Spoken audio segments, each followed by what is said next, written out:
Shalom, Haverim, tudo bom?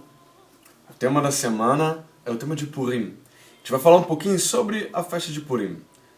Purim está se aproximando, tem aqueles preparativos.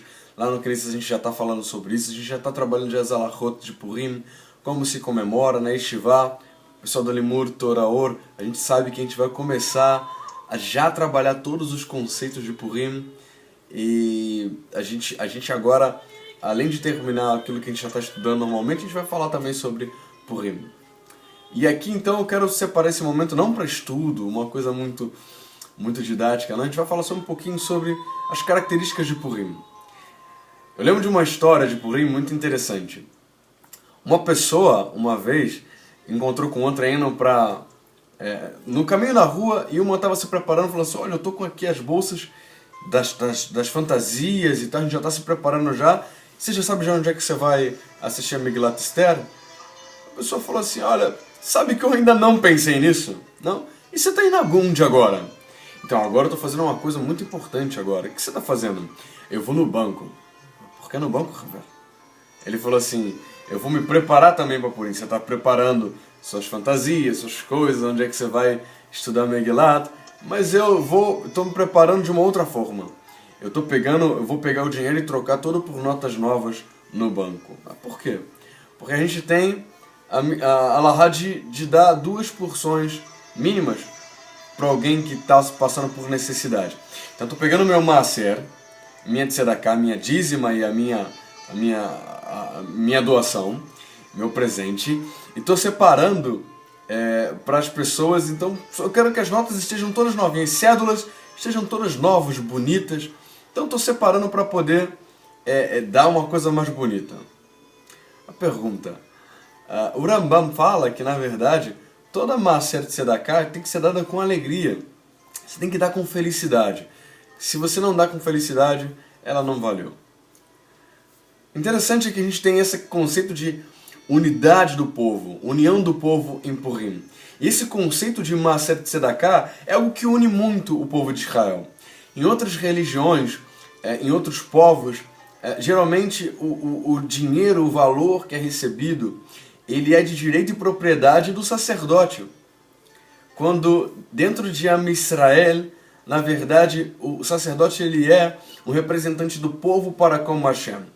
Então, na verdade, a gente viu na última parashat, quem está junto com a gente, já na última parashat, estudou a última e a penúltima parashat de Gênesis, Vaigash e Vaiehi, a gente percebe que, na verdade, Paró, ele separou e falou o seguinte: olha, vocês vão ter que me dar 1/5 daquilo que vocês têm, ou seja, 20% de tudo, né? Quando, na verdade, o maaser tzedakah para Am Israel, para o povo de Israel, é um imposto. Sim, é um imposto. 10% de tudo que a gente ganha é um imposto.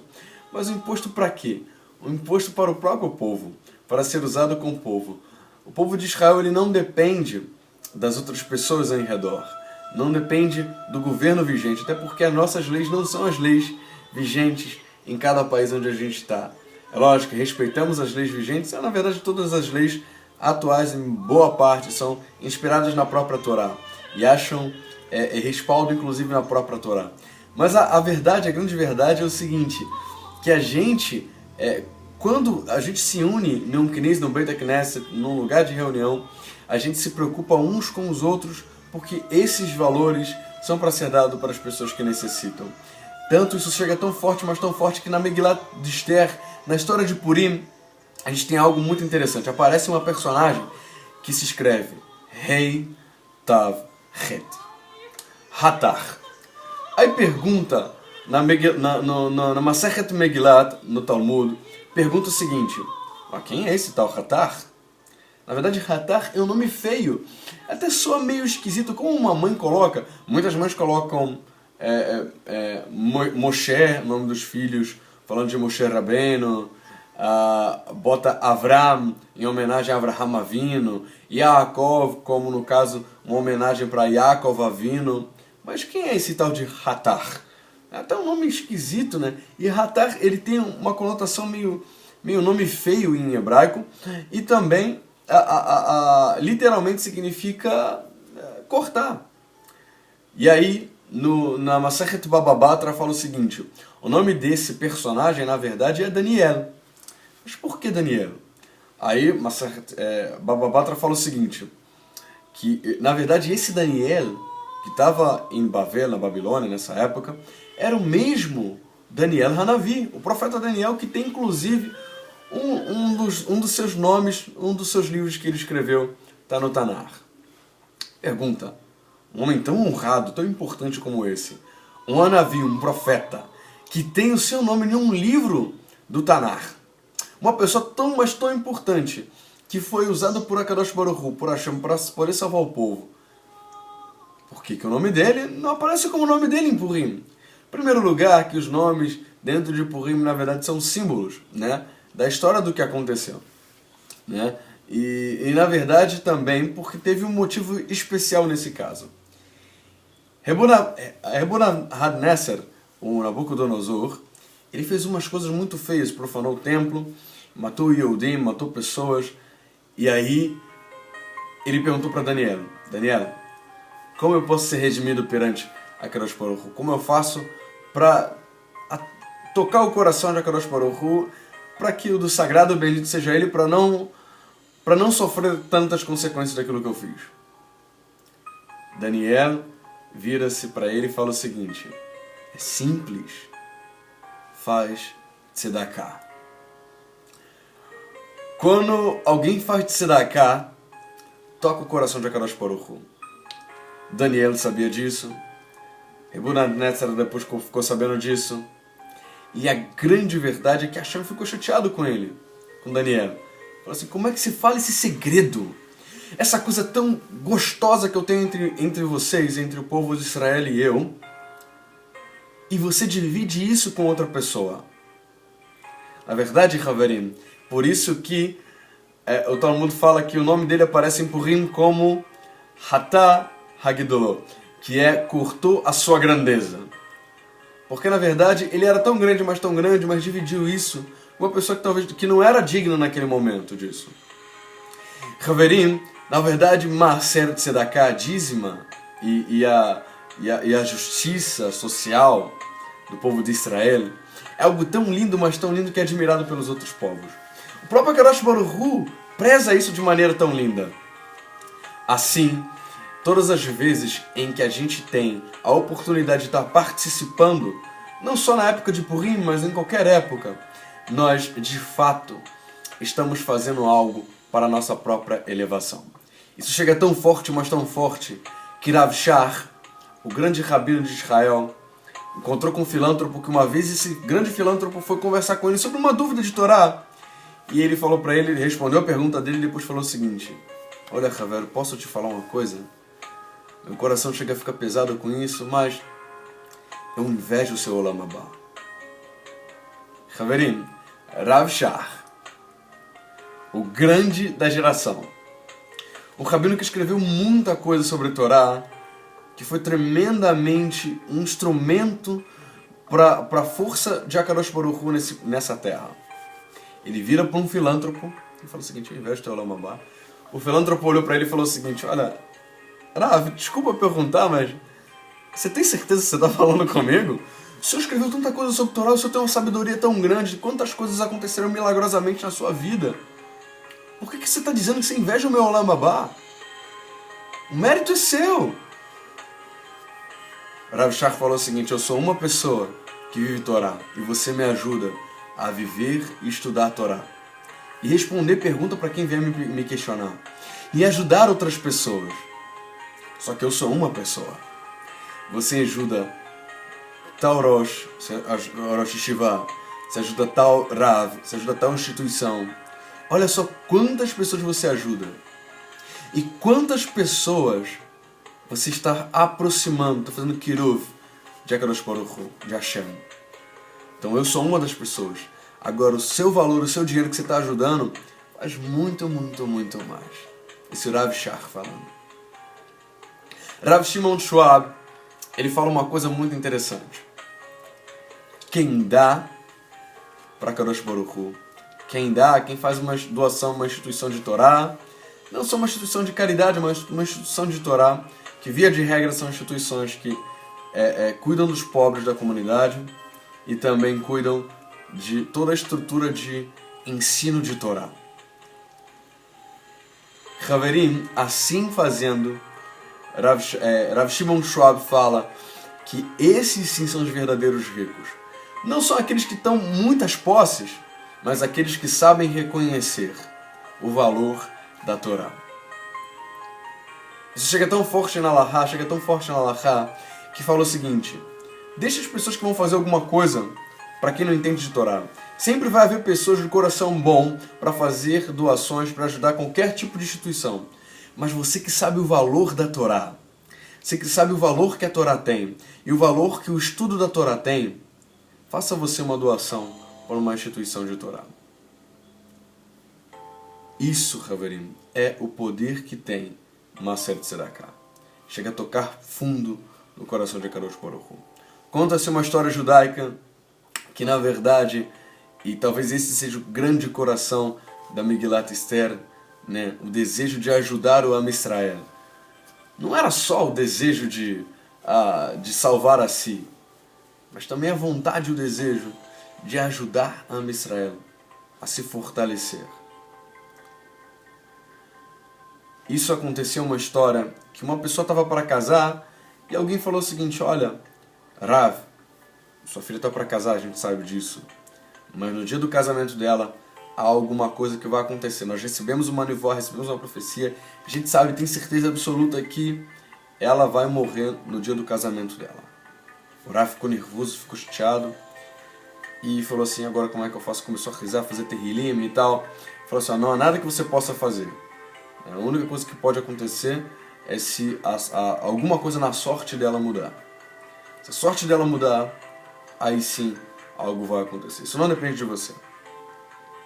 E aí aconteceu de que, conta a história de que voou uma lâmina, atravessou a sala e bateu na parede e ficou presa na parede. E ele olhou para a filha: ai, tudo bem com você? Não, tudo bem. Por quê? O que aconteceu? Não, o que aconteceu isso aqui e tal? Quase que você morre. Ai, Baruch Hashem que isso aconteceu, que não aconteceu nada comigo. E aí fez a brachá e aí perguntou assim: vem cá, minha filha, você fez alguma coisa diferente hoje que você não fez normalmente? Olha, tem sim. O que você fez hoje diferente? Eu fiz tzedakah. Haverim, essa é uma história verídica, uma história que aconteceu realmente. E a gente precisa entender o valor que uma série de tzedakah tem. Mas não aquela coisa de fazer por obrigação, mas realmente fazer com alegria. Isso chega tão forte que o Shulchan Aruch só comenta mitzvah, só traz alachot de mitzvah que a gente consegue fazer na atualidade. Mitzvot que estão ligadas ao templo, mitzvot que estão ligadas a alguma coisa que a gente não pode fazer atualmente. Isso só Rambam que faz e também o Chofetz Chaim. Mas na verdade, o Shulchan Aruch, ele trata de questões puramente que a gente pode fazer na atualidade. O Shulchan Aruch diz que a gente deve separar sempre e investir onde a gente puder para estar trabalhando com Torá, para que possa crescer o conhecimento de Torá em nossas vidas. Haverim, que nós possamos aprender a ajudar os pobres. E existem hoje pobres de nossa geração, inclusive na nossa cidade. É uma ilusão dizer que dentro do povo de Israel não existem pobres, ou necessitados. Mas na verdade, Haverim, a gente deve sim fazer tudo aquilo que nós podemos para poder equilibrar a justiça no mundo. Seja você um agente do Tikkun Olam, seja você um agente da reparação do mundo. Essa é a missão de Mashiach nesse tempo, essa é a missão de Am Israel. Bezrat Hashem, nós consigamos, todos unidos, fazermos sim o Tikkun Olam Leolam Vaem. Amém ve amém. Chazak Baruch. Eu sempre esqueço, mas dessa vez vamos lá. Inscreva-se no canal, aqui tem uma tarde vermelha aqui em inscrever-se, né? Na verdade lá no nosso canal, então clique aqui no ícone que está aqui embaixo, aqui, na verdade nesse que está aqui em cima, você clica nele, né? E você vai para a nossa página inicial, né? E lá você tem um botão vermelho de inscrever-se. Inscreva-se lá para receber sempre novas mensagens, novos estudos. A gente está fazendo agora, Baruch Hashem, nós conseguimos chegar num ritmo de pelo menos, no mínimo, um vídeo por semana, e a gente está conseguindo, a gente chega a ter, inclusive às vezes, 4 vídeos na mesma semana, com muitos estudos, muita coisa que a gente tem preparado para vocês. A gente passa aí a semana toda, muitas pessoas estudando 11 horas por dia, mesmo trabalhando, mesmo estudando secularmente, para trazer alguma coisa para você que seja edificante, tá? Adicione-nos no Facebook, procura lá Rosh Yaakov, lá no Facebook, Ben Lev, Yaakov Ben Lev, ou então no YouTube, Rosh Yaakov Ben Lev, que você vai encontrar muita coisa. Temos o nosso site Limud Torah Or, só é da nossa escola, de coisas que a gente estuda, e você pode estudar online conosco. Tem o site da Beit Or, que é a Beit onde eu frequento, né? Eu gosto muito de lá, né? Eu gosto de ensinar lá também, é muito gostoso. E tem o site do Limud Torah Or. Haverim, algumas pessoas estão falando o seguinte, eu vou fazer um vídeo só sobre isso, mas quer visitar a nossa comunidade? Então assim, ou fazer parte da nossa comunidade, ser um associado. Na verdade, para fazer parte da nossa comunidade, em primeiro lugar você tem que começar a estudar no Limud Torah Or. Essa é a nossa porta de entrada, não há outra maneira. Você tem que estudar, fazer um curso no Limud Torah Or e aprender, e conforme o tempo você vai ser avaliado para poder fazer parte da comunidade. Até porque fazer parte da comunidade não é só frequentar um lugar, mas é sim ter justamente essa ideia de conviver, de ajudar o grupo, né, de manter o grupo, de ajudar as pessoas mais pobres, mais necessitadas da nossa comunidade, e sim ter essa troca, essa simbiose. E assim a gente precisa saber se você realmente está preparado para viver em comunidade, e porque realmente é uma comunidade, né? Estamos vivendo isso, né, que a gente tem tudo em comum, a gente tem a nossa cozinha comunitária, a gente tem as nossas trocas sempre que a gente pode, mas infelizmente a maioria das pessoas da nossa comunidade são pobres e não tem como arcar de maneira substancial a nossa comunidade. A gente realmente tem passado até por dificuldades. Então, Ravim, caso você possa ajudar, caso você queira fazer o curso, nós não estamos mais limitando a pessoas que já estudam em outro lugar. Agora o que a gente está fazendo é o seguinte, está liberando, mas a gente não vai entrar em questões de cada grupo específico. A gente vai falar lá de maneiras gerais, né? E a gente vai dar várias opiniões, e aí você pergunte ao seu líder, ao seu Rav, ao seu Rosh, o que ele pensa, como é que ele pode te instruir melhor. Mas o nosso curso, a partir dessa semana, já vai estar aberto para quem quiser fazer online, tá? Basta fazer um depósito numa conta que já está previamente disponível no site do Limud Torah Or, e aí você recebe uma senha, que essa senha ela troca de 3 em 3 meses para você para você assistir os novos vídeos. Então, fica aí a nossa dica, você já pode estudar conosco, né? E você gostando dos estudos, você pode fazer parte da nossa comunidade. E aí vai ter um registro, aí você vai provavelmente ser atendido pela Miriam ou pelo Moreari, né? E aí você vai ter um registro da nossa comunidade, você vai fazer parte da nossa comunidade mesmo à distância, né? Não só pelos áudios que a gente disponibiliza, mas também sendo parte da comunidade, né, Raverim? E a gente vai te dar assistência, dependendo como for, a sua família pode, vocês podem levantar um fundo para mandar um líder para até a tua cidade, para poder estar fazendo um curso mais intensivo, um final de semana, talvez, ou talvez até, não sei, combinar uma semana na sua cidade, na sua família, para poder te ajudar. Então, na verdade, Raverim, nós estamos, como vocês já repararam, a gente eliminou toda a questão das lendas, né, que algumas pessoas tinham, carregavam, e agora a gente está trazendo algo mais puro de HaKadosh Baruch Hu, algo mais bem aprofundado, mais estudado, e há uma grande dedicação de nossa parte. Então, assim, o nosso grande diferencial hoje é ensinar, porque o nosso desejo é sempre aprender. Já que você tem estudado conosco, seja alguém que faça parte disso. Realmente a gente tem passado por dificuldades e nós dependemos de você para poder estar nos ajudando. Tá bom, Raverim? Então, faça parte desse grande retorno à originalidade da Kehilá, da Knusta, da congregação real, que é se preocupar com pessoas em não se preocupar com lugares, com instituição, ou com templo, ou com algo assim. Lógico que o templo de Jerusalém, nós oramos todos os dias pela reconstrução do templo de Jerusalém, mas uma casa de estudo não substitui o templo, né? Embora nós ansiemos de todo o nosso coração a reconstrução do templo de Jerusalém, né? Nós sabemos que não, uma Kehillah, uma Knusta, um Beit HaKnesset não substitui ele, mas que nós possamos sempre pedir a Seta Bishmaia, a ajuda de Akadosh Baruch Hu, para poder ajudar Am Israel a se manter vivo com toda a sua força dentro daquilo que Akadosh Baruch Hu, o sagrado bendito seja ele, nos deu, que é a sua sagrada Torá, para que nós possamos ter essa identidade, que essa Mesorá, essa transmissão, essa tradição, não uma tradição pura e simples, mas sim a tradição de obedecer a Kadosh Baruch Hu, pegar tudo aquilo que ele ditou da sua boca, estudar, aprender, internalizar e crescer. Essa é a nossa meta. Nós não estamos focados em homens, nós não estamos focados em instituições políticas, nós estamos focados em obedecer a Kadosh Baruch Hu de todo o nosso coração. Que nós possamos crescer em mitzvah, alachot, umishpat, tzedakah e simcha especialmente. Amém, ve amém. Chazak Baruch. Shalom.